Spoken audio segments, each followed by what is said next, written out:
21వ అధ్యాయం 31వ వచనం. మత్తయి సువార్త 21వ అధ్యాయం 31వ. అందుకు వారు మొదటి వారే అనేది. యేసు సుంకర్లను వేశ్యలను మీకంటే ముందుగా దేవుని రాజ్యములో ప్రవేశించుదురని మీతో నిశ్చయముగా చెప్పుచున్నాను. చాలు ప్రార్థన చేసుకున్నాం. మహాపరిశుద్ధుడా, ప్రేమ కలిగిన మా తండ్రి, మీ ఘనమైన నామానికి స్తుతులు స్తోత్రాలు చెల్లించుకుంటున్నాం. తండ్రి, ఇదిగో నాయన, మీ దాసుడైనటువంటి నన్ను మరి ఇక్కడ మా గ్రామంలో మరి సువార్త కూటాల్లో ప్రసంగించుటకు అవకాశాన్ని ఇచ్చారు. మీరు ఆలోచన కలుగు చేయండి, అది జరగని పని. తండ్రి, అల్పుడనేటువంటి నేను ఈ వాక్యాన్ని చెప్పుచుండగా నన్ను మరుగుపరిచి ఆత్మతో నన్ను నడిపించమని యేసునామంలో ప్రార్థించి వేడుకుంటున్నాను తండ్రి. Amen. Praise Lord. Sound praise Lord. అదే పర్వాలేదు. ప్రైజ్ ఆ విధంగా సౌండ్ వస్తున్నాను దీనికి. Praise lord.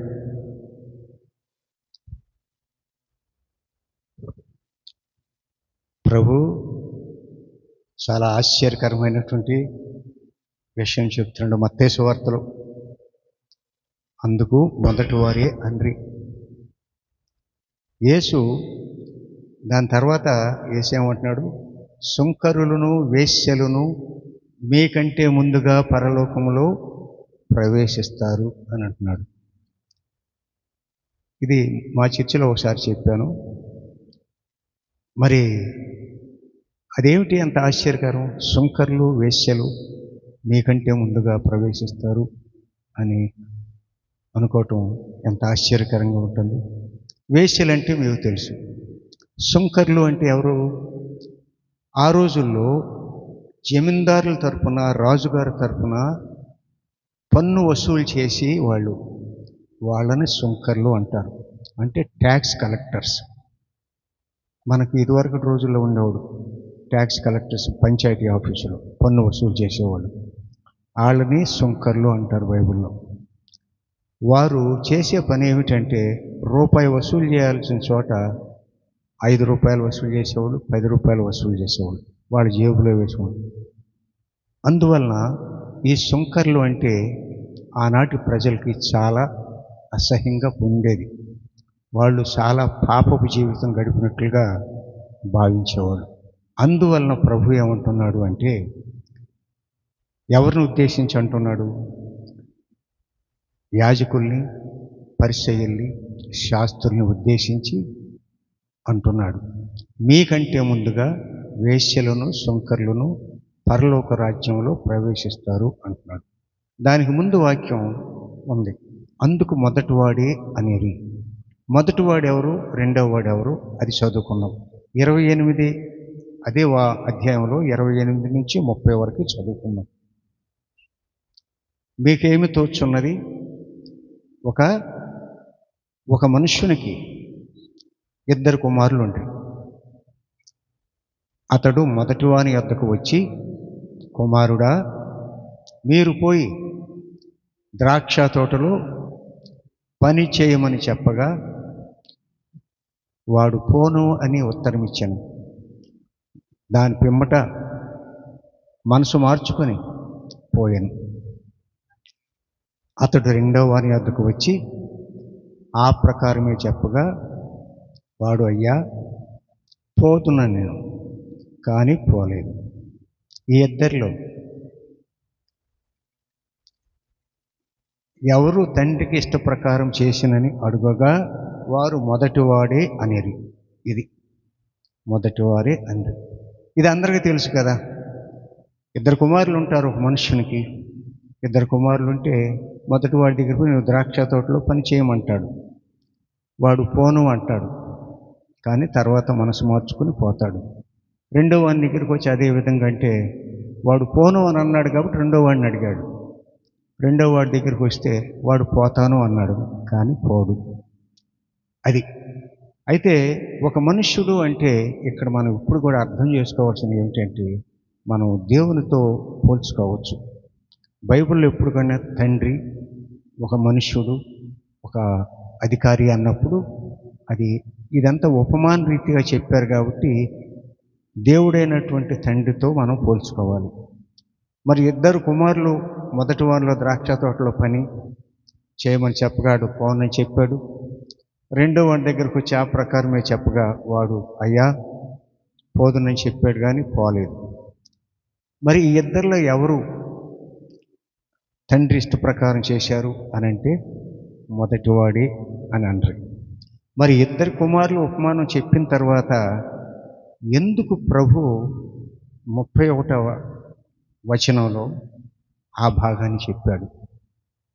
ఇద్దరు కుమారులు ఉపమానాన్ని చెప్పాడు. ఇద్దరు కుమారులు ఉపమానాన్ని చెప్పిన తండ్రి రెండవ ఉపమానం ఎందుకు చెప్తాడు? రెండవ ఉపమానం అంటే మీకంటే ముందుగా వేశ్యలను సుంకర్లను పరలోక రాజ్యానికి. ఈ మర్మం మనం తెలుసుకోవాలి.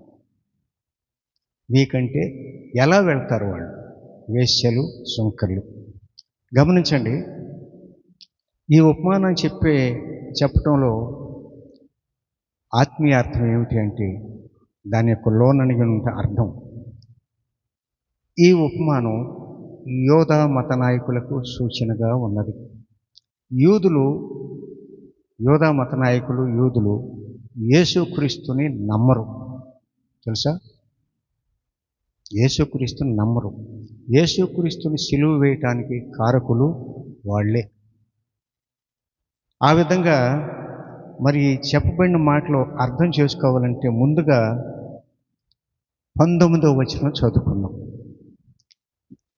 ముందుగా 19వ త్రోవ పక్కన ఉన్న ఒక అంజూరపు చెట్టును చూచి దాని యొద్దకు రాగా దాని యందు ఆకులు తప్ప మరేమీ కనపడలేదు. గనుక దానిని చూచి ఏక మీదట ఎన్నటికి నీవు కాపు కాయకుందువు గాక అని చెప్పాను.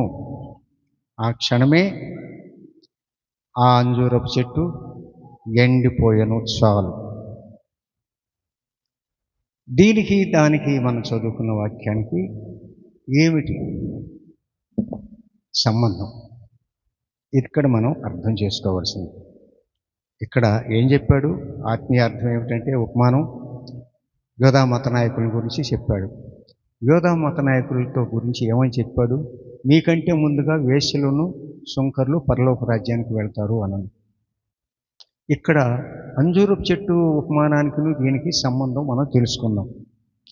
ఇక్కడ యేసు ప్రభు అంజూరపు చెట్టు, ఈ ఇద్దరు కుమారుల ఉపమానానికి కాయలు లేని ఈ అంజూరపు చెట్టుకి సంబంధం ఏమిటి? సాధారణంగా అంజూరపు చెట్టు ఆకులతో కూడి ఉంది. అది కాయలు కాసే కాలం కాదు, కానీ నిండుగా ఆకులు ఉన్నాయి. ఇంకా కాయలేదు, కాయలు కాయలేదు, కానీ నిండుగా ఆకులు ఉన్నాయి. ఇది ప్రభువుకు తెలుసు ఇది కాయలు కాసే సమయం కాదు అని. అదే వాక్యాన్ని మార్కు సువార్తలో కూడా మనం చదువుకున్నాం. ఒకసారి మార్కు సువార్త 11వ అధ్యాయం 13, 12 చదువుకున్నాం. ఆకులు అంజూరపు చెట్టును దూరం నుండి చూచి దాని మీద ఏమైనను దొరుకునేమో అని వచ్చెను. దాని ఎదుటకు వచ్చి చూడగా ఆకులు తప్ప మరేమీ కనపడలేదు. ఏలయనగా అంజూరపు పండ్ల కాలము కాదు. అందుకాయన ఇక మీదట ఎన్నటికిను నీ పండ్లు ఎవరునూ తినకుండ్రుగాక అని చెప్పాను. ఇది ఆయన శిష్యులు వినిరి. చాలు. చూడండి, అంజూరపు చెట్టు దగ్గరకు వచ్చాడు. అంజూరపు చెట్టు నిండా నిండుగా ఆకులు ఉన్నాయి. నిండుగా ఆకులు పచ్చగా ఉన్నాయి. అంజూరపు కాయలు ఏమన్నా దొరుకుతాయేమోనని ప్రభువు చూశాడు. ప్రభువుకు తెలుసు అది కాయలు కాసే కాలం కాదు అని, కానీ నిండుగా ఉన్నాయి. ప్రభు ఏమన్నాడు? కాయలు లేవు కాబట్టి నువ్వెప్పటికీ కూడా ఫలించకుండా ఉండుగాక, నీ ఫలాలు ఎవరూ తినకుండుగాక అని శపించాడు. వెంటనే ఏమైంది? చెట్టు ఎండిపోయింది. అది దీనికి దానికి మనం సంబంధాన్ని మనం తెలుసుకుందాం, చూద్దాం. మనం దానికి సంబంధించినటువంటి వాక్యాన్ని కూడా చూసి అప్పుడు మనం దాన్ని తెలుసుకుందాం. కీర్తనలు 37 అధ్యాయం 35, 36 చదువుకుందాం. కీర్తనలు 37 అధ్యాయం. భక్తిహీనుడు ఎంతో ప్రబలియుండుట నేను చూచి ఉంటిని, అది మొలచిన చోటనే విస్తరించిన చెట్టు వలె వాడు వర్ధిల్లి ఉండెను. చాలు, అది చాలు. భక్తిహీనుడు ఎంతో ప్రబలియుండుట నేను చూచితిని, అది మొలచిన చోటనే విస్తరించిన చెట్టు వలె వాడు వర్ధిల్లి ఉండెను. ఇక్కడ భక్తిహీనుడు అంటే దేవుణ్ణి ఎరగని వాడు, దేవుణ్ణి విస్మరించేవాడు. వాళ్ళు ఎంతో ప్రబలి ఉంటారు. యోబు కూడా అంటాడు, భక్తిహీనులు ఎంతో ప్రబలి ఉంటారు, కానీ ఒకడు ఆ దారిని పోయి చూడగా వాడు లేకపోయాను అని అంటాడు. మరి నామమాత్రపు క్రైస్తవులు కానీ దైవభక్తి గల క్రైస్తవుల్లాగా కనిపించేవారు ఉంటారు. నిండు భక్తిపరుల్లాగా, నిండైన ఆకులు గల చెట్టులాగా కనిపిస్తారు కొందరు. బైబిల్ చేతిలోనే ఉంటుంది, రోజు ప్రార్థనకు వస్తారు, మరి చర్చికి వస్తారు, పాస్టర్ గారు చెప్పే వాక్యం వింటారు, పాటలు పాడతారు, ప్రార్థన చేస్తారు. వాళ్ళు ఎలా ఉంటారు అంటే సూపర్లకు పచ్చని చెట్టు వలె, ఆకులు గల చెట్టు వలె భ్రమ కల్పిస్తూ ఉంటారు. చాలా భక్తిపరులాగా. చర్చి బయట నుంచి రాగానే వారి నోటి నుండి వచ్చేదండి బూతులు. ముఖ్యంగా బూతులు ఎక్కువగా ఎవరు తిడతారో తెలుసా? మగవాళ్ళు కాదు, ఆడవాళ్ళే బూతులు తిట్టేది. బూతులు కుసంస్కారం, చాలా బైబిల్కి చాలా వ్యతిరేకం. బూతులు తిట్టకూడదు. కానీ పల్లెటూరులో మనకి పురాతన కాలం నుంచి కూడా అలవాటు. కోపం వస్తే ఏదో మనసులో రూమ్లోకి వెళ్ళి ప్రార్థన చేసుకో ఒకళ్ళ మీద, అంతేగాని మనం విశ్వాసులు చర్చికి వెళ్తాం, చర్చిలో అన్నీ వింటాం, పాటలు పాడతాం, బైబిల్ చదువుకుంటాం, ప్రార్థన చేసుకుంటాం, పాస్టర్ గారు చెప్పింది వింటాం. కానీ బయటకు వచ్చిన తర్వాత వాడి ప్రవర్తనలో చాలా మార్పు. ఇక్కడే కాదు, జనాల్లో కూడా అంతే, హైదరాబాద్లో అంతే, విజయవాడలో అంతే, ప్రతి నగరంలోనూ అంతే. ఒక గోడవల్లి అంటలేదు నేను.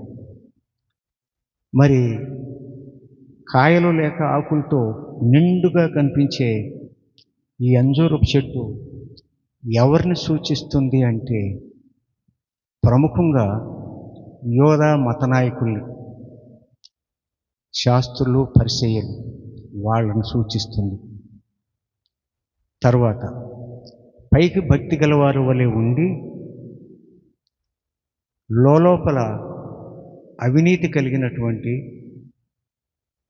మరి అవినీతి క్రియలు చేసేవాళ్ళు ఏ విధంగా కనిపిస్తారంటే నిండైనటువంటి ఆకులతో కూడిన చెట్టు వలె కనిపిస్తారు. నిండైన ఆకులు గల చెట్టు వలె కనిపిస్తారు. ఈ అంజూరపు చెట్టుని శపించినట్లు ప్రభు నామమాత్రపు క్రైస్తవులను కూడా శపిస్తాడు. తెలుసా? అంజూరపు చెట్టుని శపించాడు. నీ చెట్టు ఎన్నటికీ ఫలించవు, నీ చెట్టు ఫలాలు ఎవరు తినరు అంటాడు. వెంటనే అది ఎండిపోతుంది. ఆయన శాపం అప్పటికప్పుడే ఫలించింది. మూలవాక్యంలోకి వెళ్దాం. మళ్ళీ ఇక్కడ అదే మత్తయి సువార్త 21వ అధ్యాయం 31వ వచనం 32వ వచనం చదువుకుందాం. మళ్ళీ చదువు. అందుకు వారు మొదటి వారే అండ్రి, యేసు సుంకర్లును వేశ్యలను నీకంటే ముందుగా దేవుని రాజ్యములో ప్రవేశించుదురని నీతో నిశ్చయముగా చెబుతున్నాను. యోహాను నీతి మార్గమున మీ వద్దకు వచ్చెను, మీరు అతనిని నమ్మలేదు. అయితే సుంకర్లును వేశ్యలను అతన్ని నమ్మిరి, మీరది చూచియు అతనిని నమ్మునట్లు పశ్చాత్తాపడకపోతిరి. చాలు. అది యోహాను యేసుక్రీస్తు వారి కంటే 6 నెలలు ముందు పుట్టాడు. 6 నెలల ముందు. మరియమ్మకి బంధువే వాళ్ళ తల్లిగారు. మరి 6 నెలలు ముందు పుట్టాడు. అడవిలో పరిచర్య చేశాడు. అతన్ని యోధా మత నాయకులు అంటే పరిసయ్యులు, శాస్త్రులు. పరిసయ్యులు, శాస్త్రులు అంటే ఎవరు అంటే పార్షీస్ అంటారు వాళ్ళని.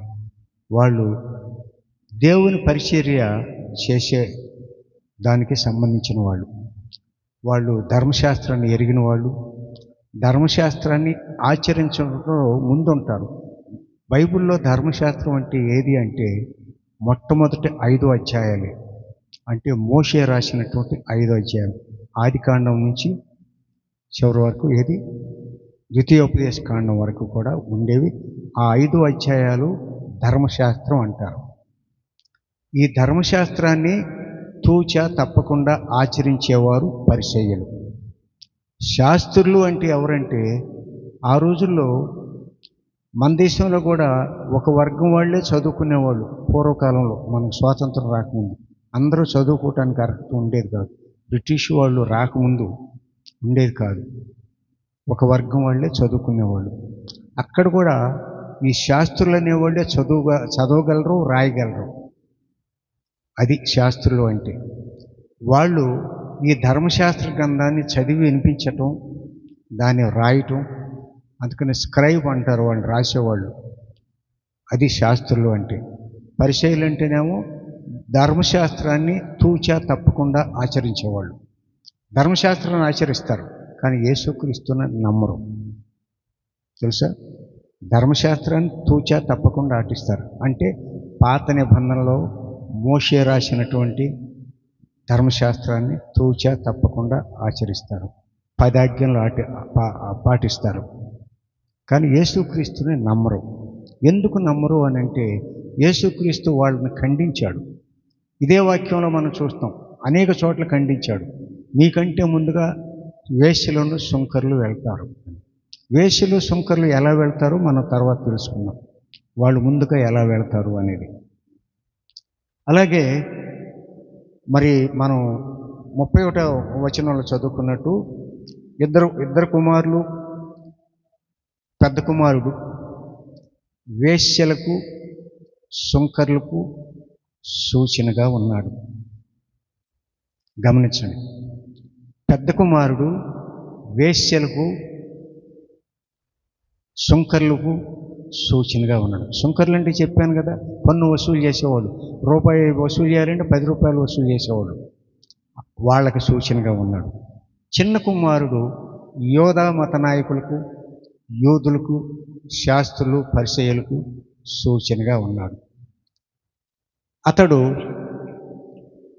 ఎవరు? చిన్న కుమారుడు భక్తి గలవారిలాగా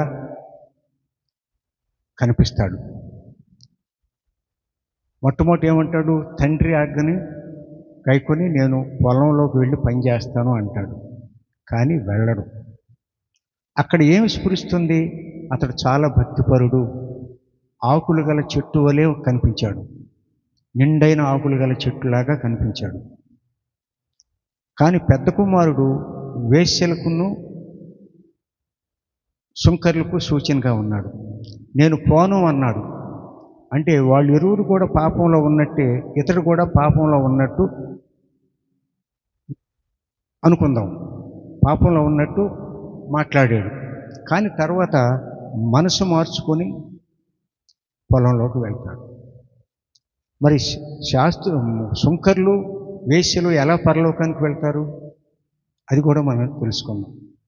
అలాగే సుంకర్లు, వేశ్యలు ఆనాటి సామాజిక పరిస్థితులను బట్టి, వేశ్యలు పురాతన కాలంలో ఆనాటి సామాజిక పరిస్థితులను బట్టి వేశ్యలుగా మారిన వాళ్ళు ఉంటారు. కొంతమంది భుక్తి కోసం మారిన వాళ్ళు ఉంటారు. వేశ్యలు. సుంకర్లు పన్ను వసూలు చేసేవాళ్ళు రాజుగారి తరఫున, అంటే రాజుగారి కింద జమీందారు వ్యవస్థ ఉంటుంది. జమీందారులు ఇటువంటి వాళ్ళని సుంకర్లను ఏర్పాటు చేసుకొని పన్ను వసూలు చేయించుకుంటారు. పొలం 6% పొలం పంటలో.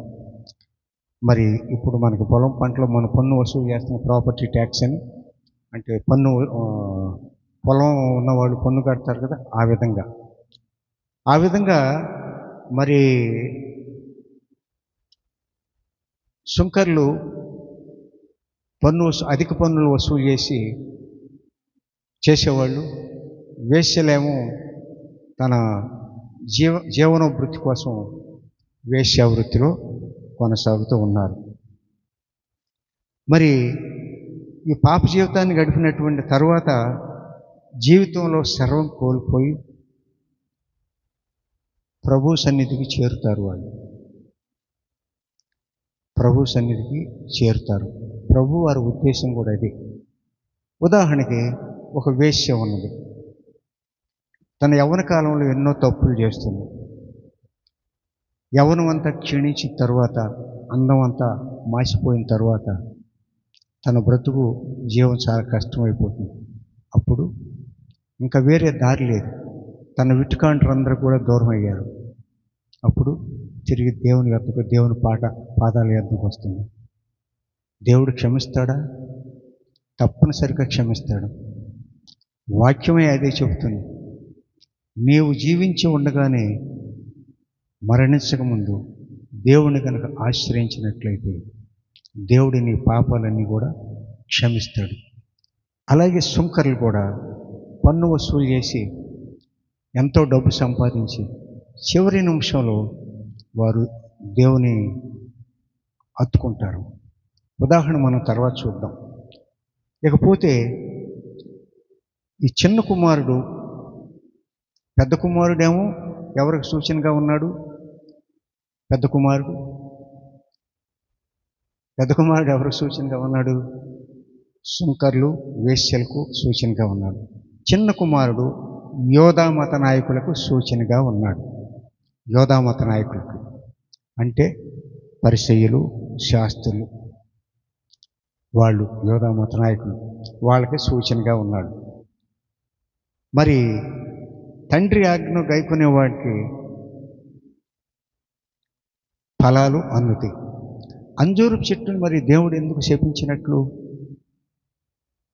అంజూరపు చెట్టు, ఆకులు గల అంజూరపు చెట్టు యోధా మత నాయకులకు సూచనగా ఉన్నది.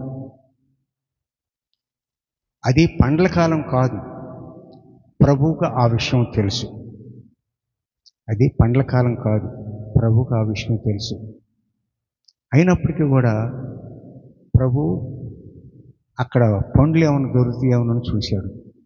ఎందుకు ఆ ప్రక్రియ దేవుడు చేశాడు అంటే వాళ్ళకి పరోక్షంగా హెచ్చరించడానికి చేశాడు. అంటే ఆకులతో నిండి ఉన్నటువంటి ఆ చెట్టు భ్రమ కల్పిస్తుంది. నాలో ఏదో ఉన్నది, నాలో ఫలాలు ఉన్నాయి అని, నాలో ఫలాలు ఉన్నాయి అని భ్రమ కల్పిస్తుంది. అంటే పైకి భక్తి గలవారు వలె ఉండే వారిలాగా, పైకి భక్తి గలవారిలాగా ఉండేవాళ్ళలాగా ఆకులు గల చెట్టు కనిపిస్తుంది. కనుకనే దేవుడికి తెలుసు కాబట్టి, సర్వజ్ఞాని అయినటువంటి దేవుడికి అన్నీ తెలుసు కాబట్టి పైకి భక్తి గలవారుగాలే ఉన్న అటు చెట్టుని, సూచనగా ఉన్నటువంటి చెట్టుని శపిస్తాడు. మరి అన్నటికీ నీవు కాపు కాయవు అని. వెంటనే ఎండిపోతుంది.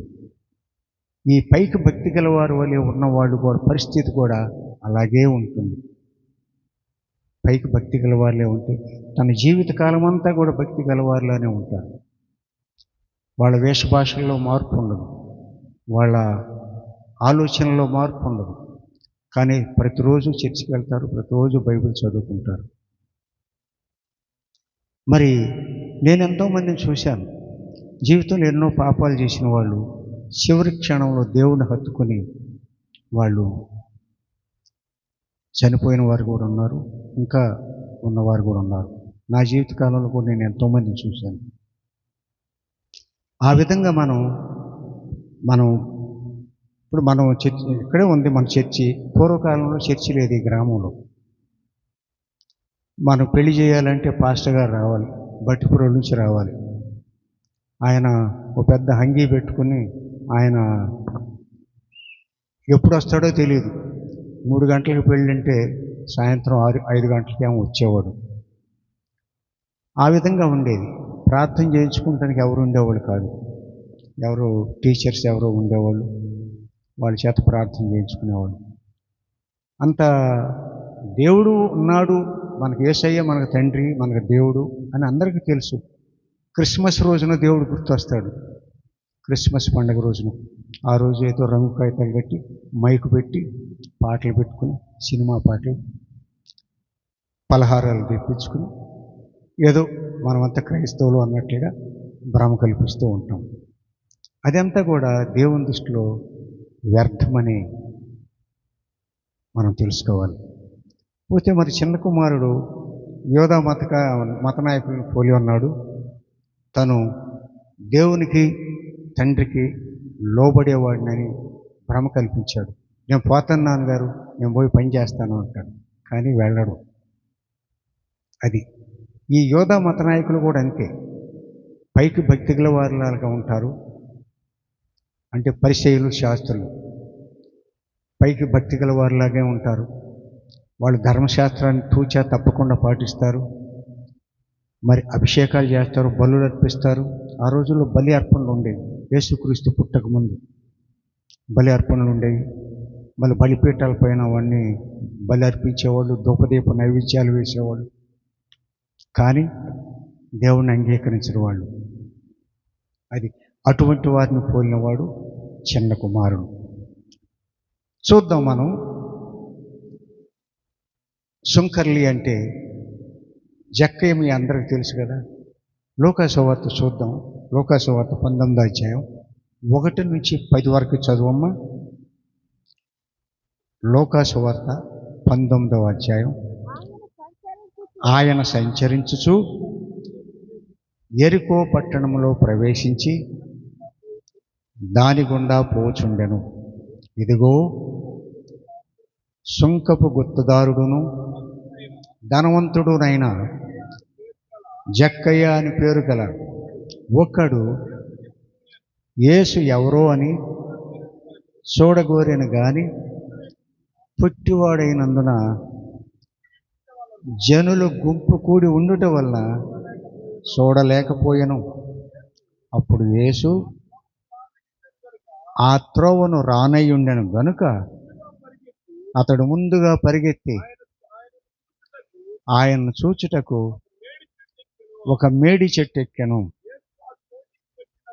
యేసు ఆ చోటికి వచ్చినప్పుడు కన్నులెత్తి చూచి, జక్కయ్య, త్వరగా దిగుము, నేడు నేను నీ ఇంట ఉండవలసి ఉన్నదని అతనితో చెప్పగా అతడు త్వరగా దిగి సంతోషంతో ఆయన్ను చేర్చుకునేనో చాలు. చూసారా, ఇక్కడ జక్కయ్య ఆ దారినే వచ్చేటప్పుడు జక్కయ్య మార్క్స్ వార్త అందరు తీయండమ్మా. 19వ అధ్యాయం.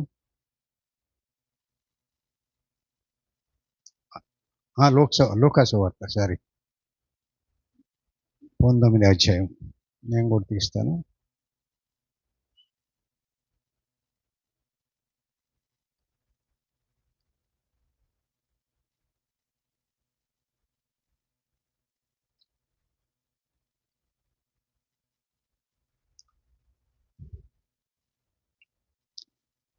ఆయన సంచరించుచు యెరికో పట్టణంలో ప్రవేశించి దాని గుండా పోవుచుండెను. ఇదిగో, సుంకపు గుత్తదారుడును ధనవంతుడునైన జక్కయ్య అను పేరు గల ఒకడు యేసు ఎవరో అని చూడగోరిని గాని పొట్టివాడైనందున జనులు గుంపులు కూడి ఉండుట వలన చూడలేకపోయాను. అప్పుడు యేసు ఆ త్రోవను రానయుండెను గనుక అతడు ముందుగా పరిగెత్తి ఆయనను చూచుటకు ఒక మేడి చెట్టు ఎక్కెను. యేసు ఆ చోటికి వచ్చినప్పుడు కనులెత్తి చూచి, జక్కయ్య, త్వరగా దిగుము, నేడు నేను నీ ఇంట ఉండవలసి ఉన్నదని అతనితో చెప్పగా అతడు త్వరగా దిగి సంతోషంతో ఆయనను చేర్చుకొనెను. చాలు. చూడండి, జక్కయ్య సుంకపు గుత్తదారుడు, అధిక పన్నులు వసూలు చేశాడు, ధనవంతుడు. ప్రభు చెంతకు రావాలని అతనికి ఆలోచన కలిగింది. అతడి ఆలోచనను సర్వజ్ఞాని అయినటువంటి దేవుడు గ్రహించాడు. గ్రహించి, జక్కయ్య తిరిగి రమ్ము, దిగిరమ్ము, నేను నీ ఇంట ఉండవలసిన వాడిని అంటాడు. దీన్ని బట్టి మనం గ్రహించవలసింది ఏమిటి అంటే, మన ఆలోచనలు అన్నీ కూడా దేవుడికి తెలుసు. మనిషిలో ఆలోచన పుట్టక ముందే దేవుడు దానిని ఎరిగి ఉన్నాడు. తెలుసా? ఆలోచన పుట్టక ముందే, తల్లి గర్భములో నిన్ను రూపించక ముందే నిన్ను నేను ఎరిగి ఉన్నాను అని దేవుడు చెప్తున్నాడు. తల్లి గర్భములో నేను నిన్ను రూపించక ముందే నిన్ను ఎరిగి ఉన్నాను. నువ్వు ఎలా జీవిస్తావు, ఎలా బ్రతుకుతావు, నువ్వు ఏ రూపంలో ఉంటావు అనేది అన్నీ ఆయనకు తెలుసు. అయితే మానవులకు సందేహం రావచ్చు. ఒకడు ధనవంతుల కుటుంబంలో పుట్టాడు, ఒకడు పేద కుటుంబంలో పుట్టాడు, ఒకడు అందంగా పుట్టాడు, ఒకడు అందహీనంగా పుట్టాడు, ఒక నల్లగా ఉన్నాడు, ఒకడు తెల్లగా ఉన్నాడు. ఏమిటి ఈ వేరియేషను అని దేవుడిని అడగకూడదు. ఎందుకంటే మనకు చక్కగా మనం వాక్యంలో కూడా ఉంటుంది. ఎందుకు మనమంతా కూడా దేవుని చేతిలో మట్టి ముద్దలు. మట్టి ముద్దతో కుమ్మరి కొండ చేస్తాడు, అదే మట్టి ముద్దతో ఒక కూజ చేస్తాడు, అదే మట్టి ముద్దతో ఒక అందమైనటువంటి పాత్ర చేస్తాడు, ఓటి కుండను కూడా చేస్తాడు. అది పగిలిపోతుంది. నన్ను ఎందుకు ఎలా చేసావు, ఆ కూజాన్ని ఎందుకు చేసావు అని మట్టి ముద్ద ఏ విధంగా అడగలేదో అదే విధంగా మనం కూడా దేవుడిని అడగలేము. తెలుసా? మనం కూడా అడగలేము. కనుక దేవుని సృష్టిని మనం ప్రశ్నించే అధికారం ఏ మానవునికి లేదు.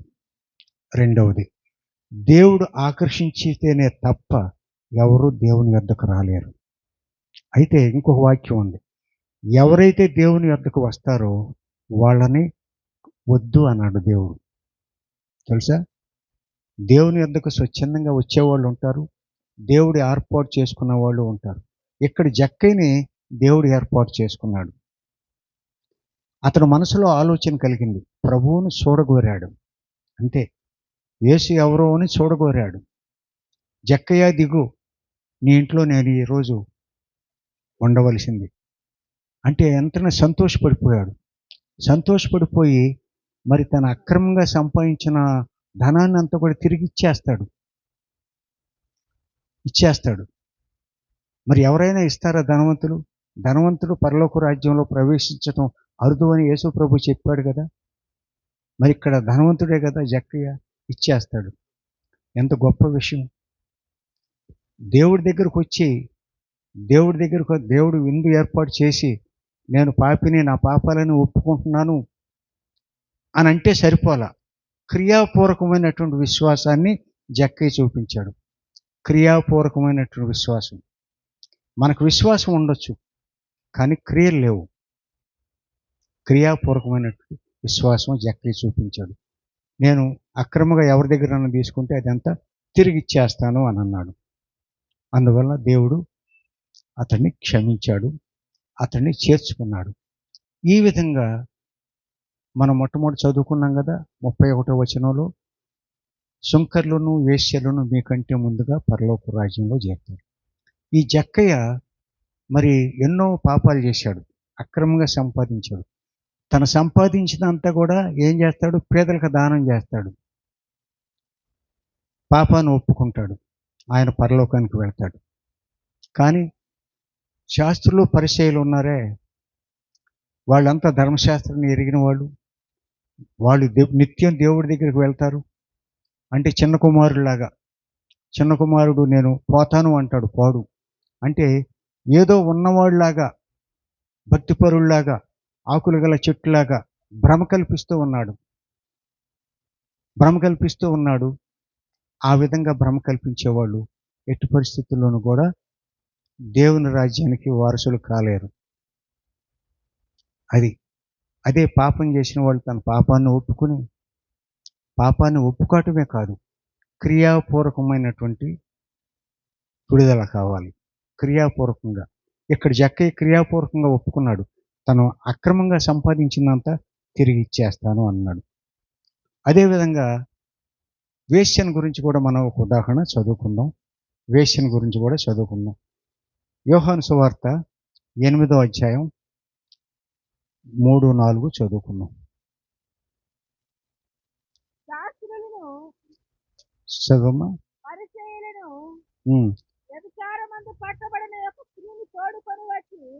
తోడుకొని వచ్చి ఆమెను మధ్యన నిలువబెట్టి, బోధకుడా, ఈ స్త్రీ వ్యభిచారం చేయుచుండగా పట్టబడెను.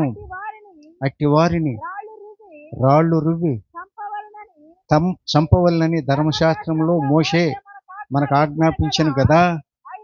ఆయనను నీవేమి చెప్పుచున్నావు అని అడిగిరి. చాలు.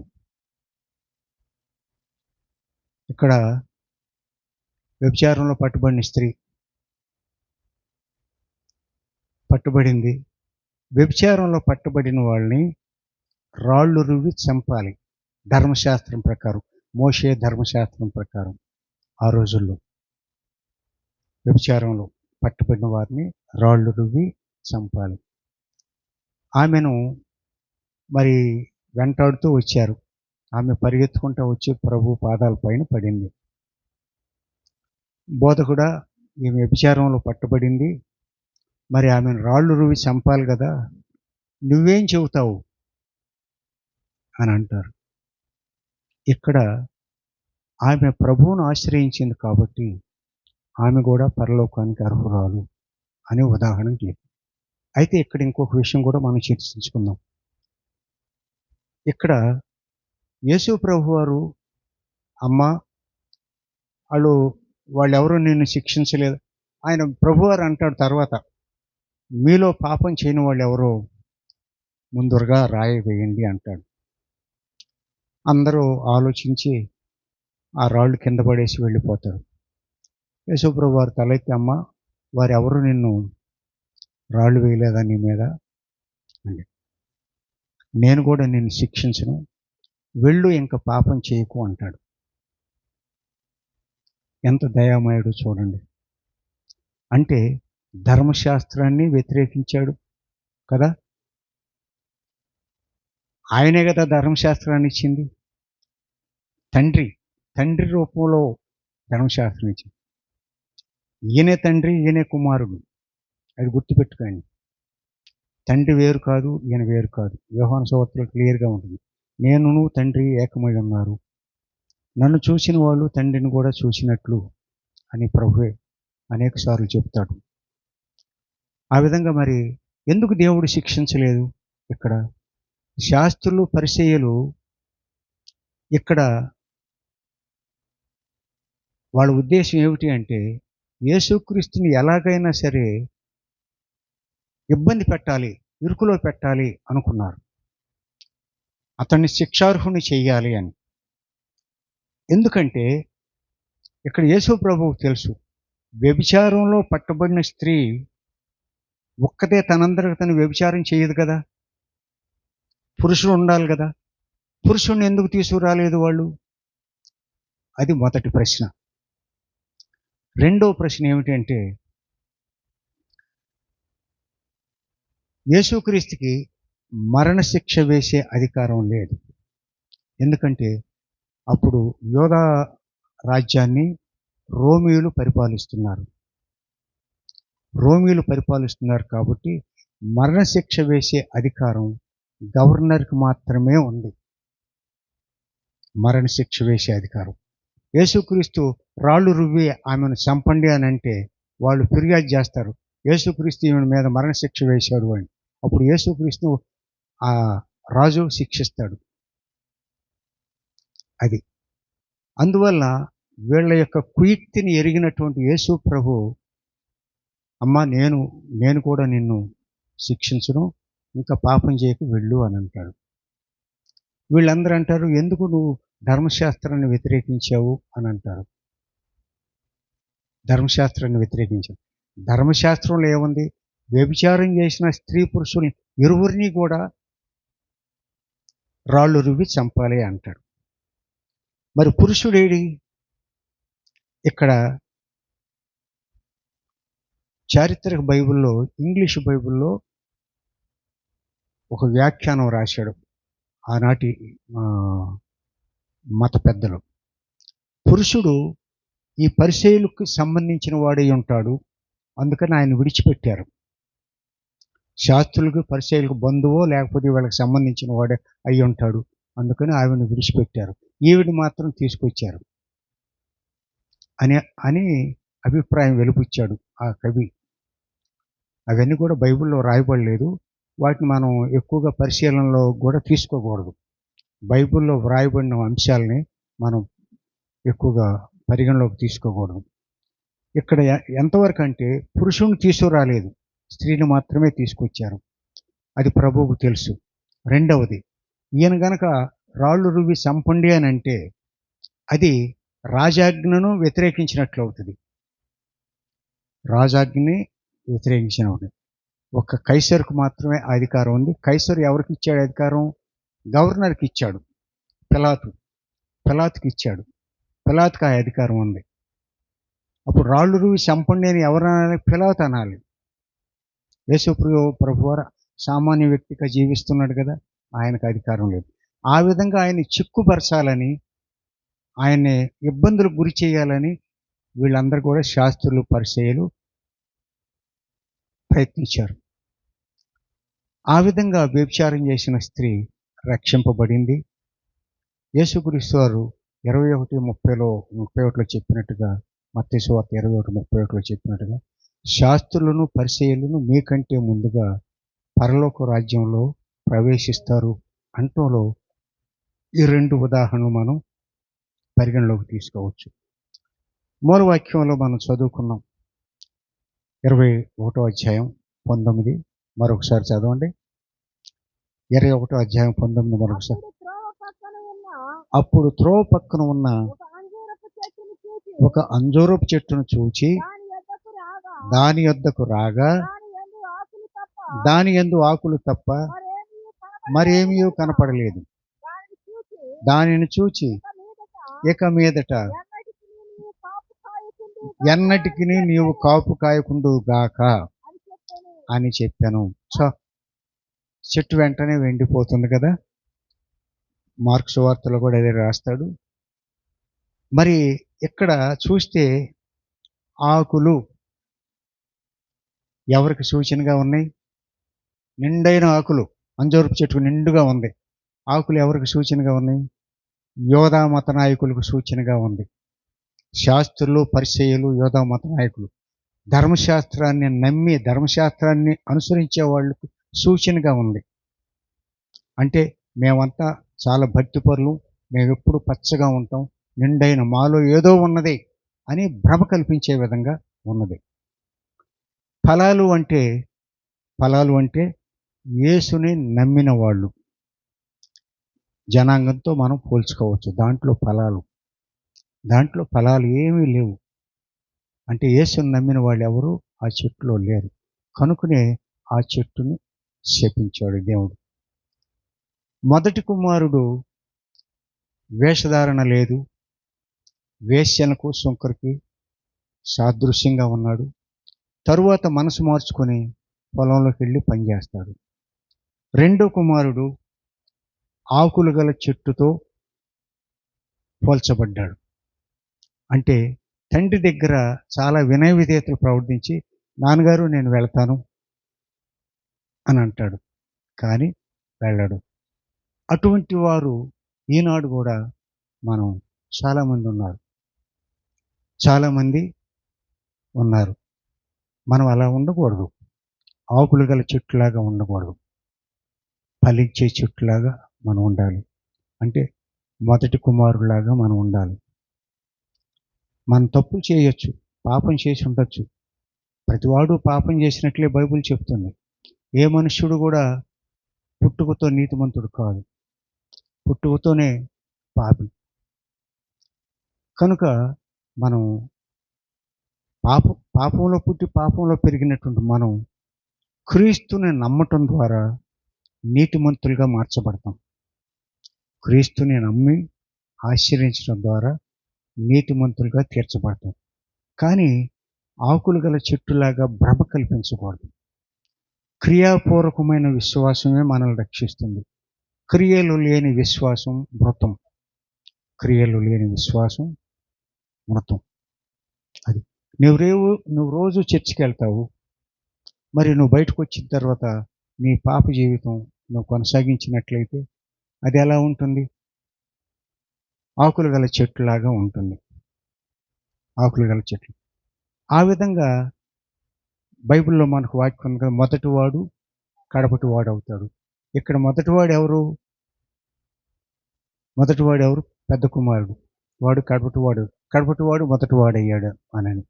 అంటే ఆ విధంగా అంటే ఇక్కడ అది సరిపోదు. కానీ మొదటివాడు రక్షించబడతాడు. మొదటివాడు మనసు మార్చుకొని రక్షింపబడతాడు. కానీ అనేక సందర్భాల్లో మొదటివాడు కడపటివాడు అవుతాడు. అంటే పాప జీవితం గడిపిన వాళ్ళందరూ కూడా పరలోక రాజ్యానికి వెళ్ళే అవకాశం ఉంది. ఎందుకు? నీ పాపాలను ఒప్పుకొని దేవుణ్ణి ఆశ్రయించినట్లయితే పాప జీవితం గడిపిన వాళ్ళు. అట్లాగే మనం భక్తిపరుల్లాగా ఉంటూ ఇంకా మన పాపాల్లో కొనసాగుతుంటే నువ్వు ఎట్టి పరిస్థితుల్లోనూ వెళ్ళలేవు. కొంతమంది అనుకుంటారు, ఇంకా నాకు చాలా టైం ఉంది కదా, నాకు ఇప్పుడు 50 ఏళ్ళే, నేను 100 ఏళ్ళు బతుకుతాను, లేకపోతే 80 బతుకుతాను, 70 బతుకుతాను, అప్పుడు బాప్టిజం తీసుకోవచ్చు. చాలామంది నేను కూడా చూస్తూ ఉంటాను.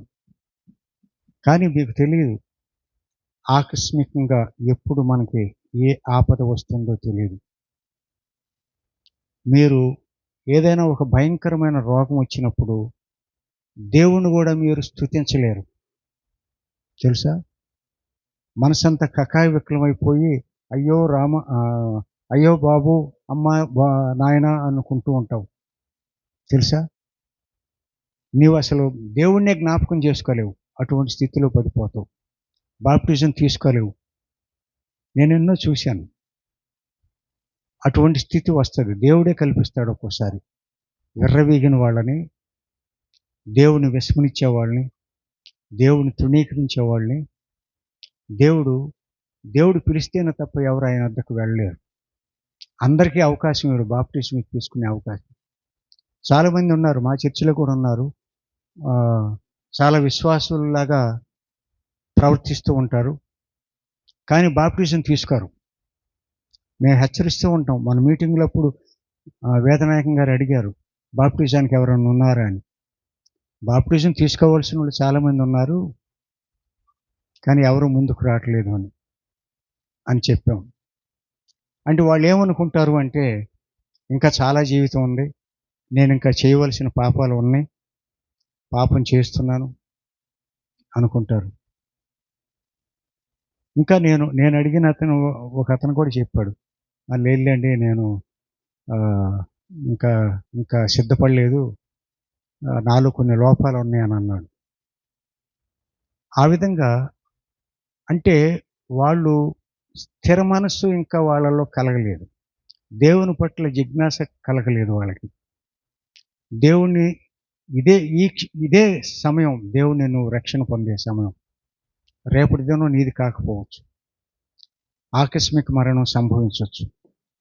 ఆకస్మికంగా నువ్వు రాత్రి నిద్రలేసేసరికి నీకు శరీరంలో ఒక బలహీనత కలగవచ్చు. ఆ బలహీనతలో ఉన్నప్పుడు నువ్వు దేవుణ్ణి నువ్వు అంగీకరించలేవు. గుర్తుంచుకోండి.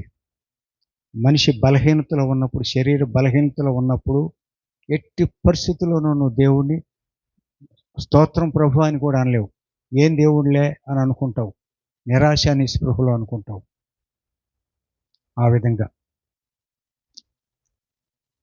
కనుక మొదటివాడు పోను అని తర్వాత మనసు మార్చుకొని తండ్రి ఆజ్ఞను పాటించాడు. చిన్నవాడు ఆకులు గల చెట్టులాగా ఉండి పోతాను అంటాడు, వాడు ఆకులు గల చెట్టుని దేవుడు శపించాడు. నువ్వెన్నటికీ కాపు కాయవు, ఫలాలు నీలో లేవు. ఈ ఫలాలు దేనికి సాదృశ్యంగా ఉన్నాయి? యేసును నమ్మిన వారికి సాదృశ్యంగా ఉన్నాయి. కాబట్టి యేసును నమ్మిన వారు ఆ చెట్టులో లేరు, నమ్మని వాళ్ళే ఉన్నారు. మొదటివాడు కడపటి వాడు అవుతాడు, కడపటి వాడు మొదటివాడు అవుతాడు అన్నటువంటి భావాన్ని మనం మర్చిపోకూడదు. మనల్ని మనం ఆకులు గల చెట్టులాగా పోల్చుకోవద్దు. ఆకులు గల చెట్టులాగా మనం పోల్చుకోవద్దు. చిన్న కుమారులాగా ఉండకూడదు. మనం ఆకులు గల చెట్టులాగా, పెద్ద కుమారులాగా మనం తప్పులు చేయొచ్చు. కానీ ప్రభు సన్నిధికి వచ్చి తప్పులు ఒప్పుకుని మన క్రియలు కూడా అలాగే కొనసాగాలి. కాబట్టి ఈ వాక్యం అందరికీ తెలుసు. కానీ అంజూరపు చెట్టును శపించే యొక్క ఆత్మీయ అర్థం చాలామందికి తెలియకపోవచ్చు. కనుక నేను పల్లెటూరులో వాక్యం చెప్పడానికి ఎందుకు ఈ వాక్యాన్ని తీసుకున్నాను అంటే అందరికీ అర్థం కావాలని. లోతైన అర్థాలు మరి కొందరికి తెలుసో లేదో నాకు తెలియదు. కొంతమంది బయట ఊళ్ళ నుంచి కూడా వచ్చారు, వారికి తెలిసేమో. మా ఊళ్ళో ఉన్న వాళ్ళకి తెలియదని నాకు తెలుసు. మా ఊళ్ళో ఉన్నవాళ్ళు ఏదేమైనప్పటికి కూడా నేను మా ఊళ్ళో ఉన్న వాళ్ళకి కించపరచలేదు. ఎందుకంటే మేమంతా ఆ రోజుల్లో భక్తిహీనులుగానే పెరిగాము. ఎందుకంటే మమ్మల్ని నడిపించే పాస్టర్లు ఎవరు లేరు. ప్రార్థన చేయాలంటే మస్తాన్ పంతులు గారు, భిక్షావుల పంతులు గారు, మరియం పంతులమ్మ గారు వచ్చేవాళ్ళు. ఏదో వాళ్ళు ప్రార్థన చేసి, మేము చిన్నపిల్లలం, పెద్దవాళ్ళు ఎవరు ఉండేవాళ్ళు, చిన్నపిల్లలు పలహారాన్ని కాసిపడి కూర్చునేవాళ్ళు. అది కూడా ఎవరు 2-3 ఇళ్ళే ప్రార్థన పెట్టించుకునేది. మిగిలిన ఇళ్ళన్నీ కూడా ఎవరు దేవుడు ప్రార్థనలు పెట్టించుకున్నట్టుగా నాకు గుర్తులేదు. ఎవరెవరు పెట్టుకున్నారో నాకు తెలియదు. కానీ మా ఇంట్లో మాత్రం అప్పుడప్పుడు ప్రార్థన పెట్టించుకునేవాళ్ళం. మిగిలిన వాళ్ళ సంగతి నాకు తెలియదు. ఆ విధంగా మనం దేవుడైనటువంటి యేసుని మనం తప్పనిసరిగా ఖచ్చితంగా మనం పెద్ద కుమారులాగా ఆశ్రయించాలి, చిన్న కుమారులాగా కాదు. నిత్యం చర్చికి వెళ్ళాలి, దోషంలో దూరం చేసుకోవాలి, పాపం ఏదైనా ఉంటే దాన్ని వదిలించుకోవాలి.